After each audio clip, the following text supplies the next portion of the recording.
ذرا اپنے دل پر ہاتھ رکھ کر سوچیں، اگر آج دروازہ کھلے اور سامنے وہ ہستی مسکرا دیں جن کی مسکراہٹ سے مدینے کی گلیاں روشن ہو گئی تھیں، کیا ہم ان کے سامنے سر جھکا سکیں گے؟ کیا ہم فخر سے کہہ سکیں گے کہ اے محمد صلی اللہ علیہ وآلہ وسلم، ہم نے آپ کی امت کا حق ادا کیا؟ 12 ربیع الاول یہ صرف ایک دن نہیں ہے، یہ وہ دن ہے جب اندھیروں میں نور اترا، جب ظلم کے صحرا میں انصاف کا چشمہ بہا، جب انسانیت کو اس دن سب سے بڑا محسن ملا۔ رحمت عالم صلی اللہ علیہ وآلہ وسلم تشریف لائے، یتیموں کو سہارا ملا، غریبوں کو ہمدم ملا، اور امت کو وہ رہبر ملا جو جہالت کو علم اور نفرت کو محبت میں بدل دے۔ میلاد کا مطلب صرف خوشی منانا نہیں، میلاد کا مطلب ہے کہ ہمارے کردار میں سیرت محمدی صلی اللہ علیہ وآلہ وسلم نظر آئے۔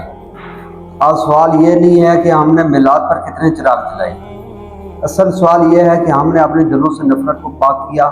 کیا ہم نے اپنی زبان سے جھوٹ اور غیبت کو بچایا؟ کیا ہم نے اپنے گھروں میں محبت اور انصاف سے روشن کیا؟ شاعر کا کہنا ہے، وہ آیا جس کے آنے سے اجالا پھیل جاتا ہے، مدینے کی فضاؤں میں اجالا پھیل جاتا ہے۔ یاد رکھو، میلاد صرف خوشی منانے کا دن نہیں، یہ دن ہمیں اپنی زندگی بدلنے کا پیغام دیتا ہے۔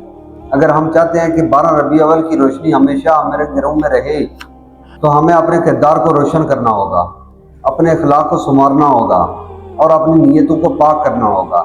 ایک اور فرمان رسول صلی اللہ علیہ وآلہ وسلم ہے، بے شک میں اخلاق کی تکمیل کے لیے بھیجا گیا ہوں۔ بھائیوں اور بہنوں، اگر دنیا کے اندھیروں کو روشنی میں بدلنا چاہتے ہو، اپنے غموں کو خوشیوں میں بدلنا چاہتے ہو اور اپنی زندگی کو کامیابی میں بدلنا چاہتے ہو تو آج سے وہی راستہ اپناؤ جو آج سے 1200 سال پہلے مدینے کی گلیوں کو جگمگا گیا تھا۔ شاعر کا کہنا ہے، اندھیروں میں جو ڈوبا تھا جہاں وہ جگمگایا ہے، محمد صلی اللہ علیہ وآلہ وسلم کے سبب دنیا کو جینے کا سلیقہ آیا ہے۔